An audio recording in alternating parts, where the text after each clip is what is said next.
Amables televidentes, sean todos bienvenidos al Telematutino 11. Final de un fin de semana largo, con mucha lluvia, mucha lluvia. Buenos días a todos. Bienvenidos al programa. Buenos días, Jacqueline Morel.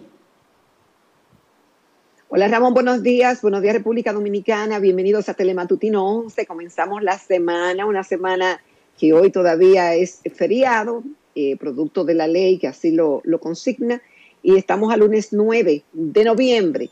Con mucha lluvia, pero comenzamos la semana, vamos a tener el programa como siempre, comentaremos la actualidad, los temas importantes del país y del mundo. También tenemos el interesante segmento de Hablan los Hechos con la periodista Gina Almonte, y en esta mañana nos acompañará la doctora Evelyn Torres de la organización Alianza Ciudadana. Así es que, como siempre, les damos la bienvenida y les invitamos a que permanezcan en sintonía con Telesistema Dominicano y Telematutino 11. Con muchas informaciones. Yo quiero comenzar con una del viernes, porque no tenemos programa sábado. Entonces el viernes hubo una rueda de prensa de una parte del comité político del PLD, porque no estaban todos. Y allí tanto Danilo Medina como Temístocles Montá dijeron que la elección de la Junta Central Electoral fue un golpe a la democracia, lo cual no es cierto. Fue un acuerdo, un consenso entre los dos partidos que detentan las 2/3 partes del Senado. Lo que el PLD le falló la jugada de tratar de imponer a Eddie Olivares, apoyado por un grupo minúsculo del PRM, y con ello dividir y erosionar el liderazgo del presidente Luis Abinader. Pero ¿con qué calidad moral Danilo Medina y Temístocles Montá hablan de democracia? Los que intentaron comprar una modificación constitucional, los que hicieron un fraude en octubre en las elecciones internas, los que hicieron un fraude o intentaron hacer un fraude en febrero, los que Danilo Medina echó por el suelo la institucionalidad democrática y la corrupción. Entonces, ¿con qué calidad moral esta gente hoy se para ante el país y le habla de democracia? Una democracia que ellos pisotearon.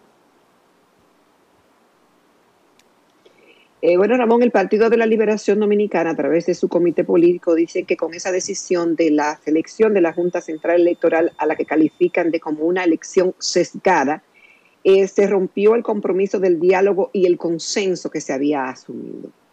Obviamente, el Partido de la Liberación Dominicana desde un principio había objetado a Román Jaques para presidir o para integrar la nueva Junta Central Electoral, porque se sintieron afectados con las decisiones presididas a través del Tribunal Superior Electoral por Román Jaques, y que el PLD entendió que fue afectada y que fue injusta en más de una oportunidad. Lo cierto es que en el caso del licenciado Eddie Olivares, es ex miembro de la Junta Central Electoral y aspirante a esta nueva designación, contaba con el apoyo de un grupo de senadores del Partido Revolucionario Moderno, y obviamente el PLD entendió que esa posible alianza o esa posible elección de Eddie Olivares obviamente crearía un inconveniente a lo interno del Partido Revolucionario Moderno por el compromiso que ya había asumido Luis Abinader de una Junta Central Electoral cuyos integrantes no tuvieran ninguna vinculación política. Entonces, ahí está planteado el tema. Hasta ahora, la Junta Central Electoral escogida ha recibido mayormente el visto bueno de la población.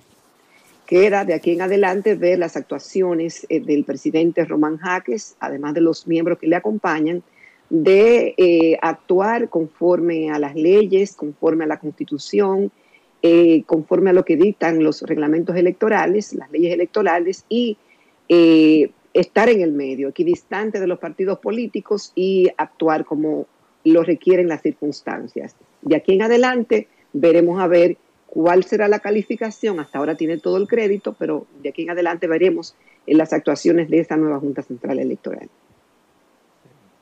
Finalmente, porque uno tiene, como comunicador, tiene que tratar de ver más allá de la curva. Es decir, esa rueda de prensa no solamente por la Junta Central Electoral, esa rueda de prensa, el hablar de que ya se rompió el consenso, obedece a que ellos saben que ya hay expedientes que vienen en camino, expedientes que incluso manchan al propio presidente de la República. Hay varios expedientes en camino, ellos lo saben, porque todavía la estructura de vigilancia del Estado Dominicano, todavía hay una parte de esa estructura del DNI, de las Fuerzas Armadas, de la Policía Nacional, que está en manos del danilismo, y el danilismo está muy enterado de todo lo que pasa y sabe que viene por ahí varios expedientes, y por eso ellos se están poniendo adelante ya para iniciar una guerra en contra del gobierno, porque ellos ustedes se creen que están en el poder. Por otro lado, el presidente Abinader estuvo en La Vega, un recorrido largo, muchas promesas, ampliación de la zona franca, construcción de una extensión de la UAS, reparación de 1,000 y pico de casas. Es una inversión bastante fuerte, interesante. A mí lo único que me preocupa es que se sigan anunciando obras que no están contenidas en el presupuesto. Y eso es una mala práctica, porque realmente las obras que se van a hacer en un país deben de obedecer a una estrategia y deben de estar contenidas en el proyecto de presupuesto. Y sobre todo, Ramón, en un presupuesto que sabemos que es súper deficitario y que las proyecciones de recaudaciones para el próximo año 2021 todavía dejan mucho que desear. Algunos entienden que el gobierno se fue muy por arriba y todavía queda por definir la situación económica de la República Dominicana, que está muy de la mano con el tema de la pandemia y de la recuperación, no solamente en el país, sino también de otros países que son nuestros principales consumidores de lo que ofrecemos como país turístico. Esas obras del presidente Abinader, que anunció en el día de ayer en La Vega, suman nada más y nada menos que unos 1.500 millones de pesos. Y Abinader dijo que se usará con el dinero ahorrado producto del despilfarro del otro gobierno.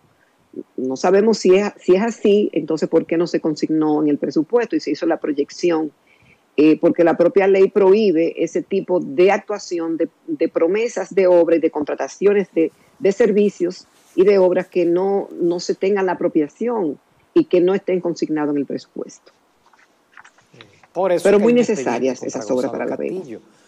Por eso hay un expediente contra Gonzalo Castillo, porque en el presupuesto del 19 solamente había contemplado 4,000 millones de pesos para asfaltado y él otorgó contratos solamente en un periodo por 11.500 millones de pesos, violando la ley de compra y violando muchísimas cosas.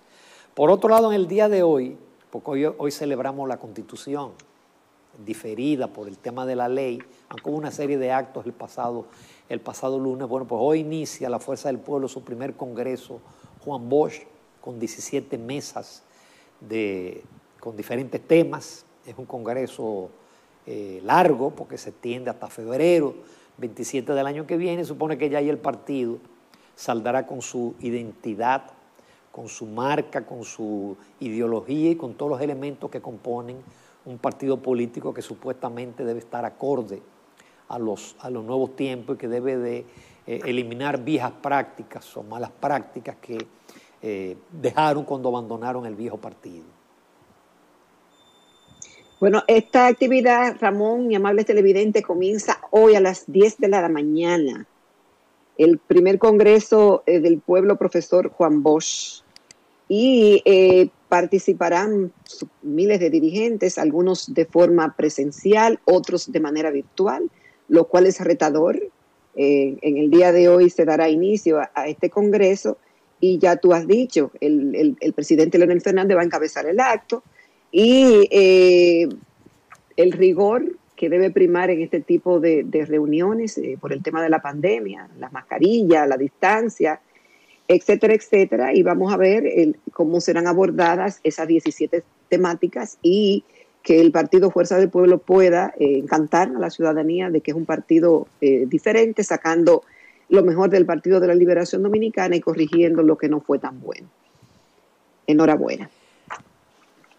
Damas y caballeros, lo nunca visto. Aquí las asociaciones empresariales no son democráticas. Normalmente o siempre se presenta una sola plancha. Siempre. En la Asociación de Industria, en ANG, en CONEP, en todas las asociaciones hay un acuerdo previo y una plancha. Pues no. En el CONEP, por vez primera, el día 11 se van a medir la plancha reeleccionista que encabeza Pedro Brache y una nueva plancha encabezada por Ligia Bonetti, que fue ya presidenta de la Asociación de Industria. Interesante eso, porque eso indica que hay una división en el seno de la cúpula empresarial. Y hay que decirlo, y aprovecho para repetirlo, Pedro Brache puso el CONEP al servicio de la reelección y al servicio del oficialismo. Nunca CONEP había jugado un papel tan servil. Nunca el CONEP se había jugado un papel de rodillas al gobierno por motivos puramente personales y de beneficios personales. Vamos a ver qué ocurre si el empresariado ahora entiende que debe de seguir o entiende que debe de salir de Pedro Brache, porque le hizo mucho daño al CONEP. El CONEP no es el CONEP de años anteriores, que jugó su papel y que en los momentos difíciles de la República hacía su voz, presentaba su voz. Ahora en los momentos difíciles, CONEP no se escuchó en absoluto. Bueno, Ramón, como tú has dicho, son dos planchas que van a tener la oportunidad de por quienes la encabezan y quienes la integran, los que pueden votar el próximo día 11 tendrán la oportunidad de hacerlo. Yo difiero contigo, Ramón, sobre las bondades y sobre las condiciones del empresario Pedro Brache, a quien admiro y respeto y entiendo que jugó su papel al presidente del CONEP. No en vano le respaldan dentro de su plancha prestigiosos empresarios dominicanos. Pero como la diversidad es buena y que también haya por dónde escoger, la empresaria, también la distinguida Ligia Bonetti, tiene otra plancha integrada también por grandes empresarios dominicanos que respaldan los planteamientos o la dirección de ella al frente del CONEP. Tendrán esa oportunidad y qué bueno que esta vez pues hayan dos opciones. Ha llamado mucho la atención porque es la primera vez que presenta dos planchas para elegir su directiva en un periodo de 2 años. Se recuerda que Pedro Brache ha estado en 2 ocasiones. Esta sería una tercera oportunidad para dirigir el CONEP.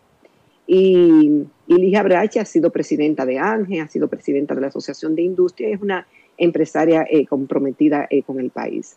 Así que tienen esas 2 oportunidades y ya veremos qué pasa dentro del seno del CONEP. En esto hay hasta familias divididas, familias que están con una plancha en una parte y otra parte en otra. Pero yo reitero, porque lo que yo he dicho de Pedro Brache, sin faltarle respeto, no tengo el gusto de conocerlo, pero yo lo decía, aún en los momentos que era difícil hablar, porque ahora yo hablo como hablo de Danilo Medina y del PLD, pero lo hacía cuando estaba en el gobierno, cuando ellos estaban en el gobierno, cuando era peligroso hablar. Afortunadamente uno está en un grupo de comunicaciones en donde tenemos plena libertad de expresión, donde nunca nos van a sacar por lo que opinemos, como pasa en otros medios de comunicación. Entonces yo por eso lo reitero. Es decir, Pedro Brache puso el CONEP al servicio de la reelección y después al servicio del candidato oficialista, y eso no se hace. Las organizaciones empresariales tienen que ser imparciales y su papel, aún defendiendo sus intereses, es defender los intereses del país. Y Pedro Brache no defendió los intereses del país.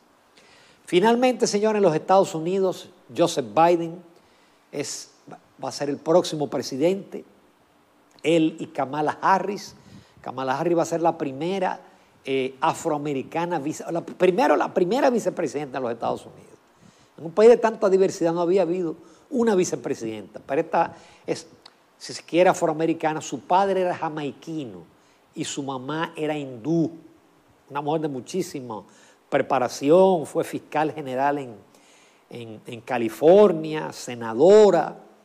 Y bueno, ellos tienen un proceso de transición y que enfrentar una situación parecida a la que está enfrentando, o peor a la que está enfrentando Luis Abinader, que es el tema de la pandemia, es el tema de la economía, el tema del cambio climático, del cual Trump se salió de los acuerdos de París, pero también una sociedad sumamente dividida, que ya estaba dividida antes de Trump y que con Trump se profundizó esa división, y lo vemos en las protestas en las calles, en los enfrentamientos y en las celebraciones por un lado y en las protestas por otro. Así es, Ramón. Mira, la prensa hasta última hora, antes de comenzar el programa, pues estaba viendo en tiempo real el tema de los colegios electorales y veo que Biden tiene 290 versus 214. 50.7% de los votos por un lado y Trump el 47.7%. Justamente los tres temas importantes o más importantes: la pandemia, la unificación del país dividido y la economía. Y tú le añades el cambio climático, claro que sí. Esto es muy importante para los Estados Unidos y para el mundo. Así que seguiremos viendo. Esto está de lo más interesante y fue un fin de semana no apto para cardíacos, ¿verdad? Con la emoción vivida en estas elecciones en los Estados Unidos. Pero Biden ganó lo que se llaman los estados swing, que son estados que varían su... no pertenecen a ningún partido. Y entonces en estados donde él estaba abajo, vino de atrás hacia adelante y subió. No cabe duda que la pandemia le hizo daño a la forma como lo manejó Donald Trump, pero también los temas raciales, los asesinatos de afroamericanos por parte de la policía, las protestas que eso provocó, todo ese cúmulo de cosas se fue sumando a un presidente que no tuvo buenas relaciones con la prensa. Por eso en algún momento él estaba dando un discurso, unas palabras, y 4 cadenas en los Estados Unidos lo sacaron del aire, porque él habla de fraude pero no presenta pruebas. Él podrá patalear hasta el último momento, porque por él votaron una buena cantidad de ciudadanos, y si usted coge el mapa, realmente la mayoría de los estados están en rojo, son demócratas, pero Biden ganó en los estados donde de verdad había mucho peso, donde había el número de votos electorales que le dieron definitivamente el triunfo. Es un hombre de 78 años, el presidente más viejo de los Estados Unidos, el presidente electo más viejo. Para la República Dominicana sigue lo mismo, es decir, excelentes relaciones y una mejoría aún más con los demócratas de las relaciones, porque el presidente ha puesto como prioridad, y eso es correcto, el principal socio comercial de la República Dominicana, que son los Estados Unidos. Asociación Popular de Ahorro. Ahora, Ramón, cabe destacar que... Sí. Sí, Ramón, cabe destacar que el Partido Republicano tiene una forma y una agenda, y el Partido Demócrata tiene otra forma y otra agenda, y que los países que tienen relaciones no son la excepción.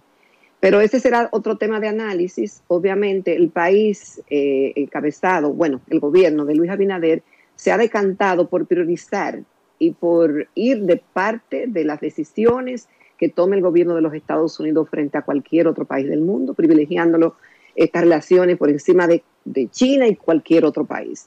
Así es que tienen sus agendas distintas, eso lo veremos más adelante, pero obviamente el hecho de que ya el gobierno se haya alineado a los Estados Unidos, podemos entender que las relaciones serán armónicas. Sí. Obviamente los demócratas son liberales, son pro aborto, son pro LGTB, todo ese tipo de cosas. A lo mejor no mandan al embajador con su esposo, todo ese tipo de cosas, pero en última instancia lo importante es el nivel de las relaciones comerciales, y que la posibilidad que tiene la República Dominicana de seguir creciendo del salto al desarrollo es que aumentemos las exportaciones, que el turismo se recupere, que las remesas sigan creciendo, y todo eso viene de los Estados Unidos.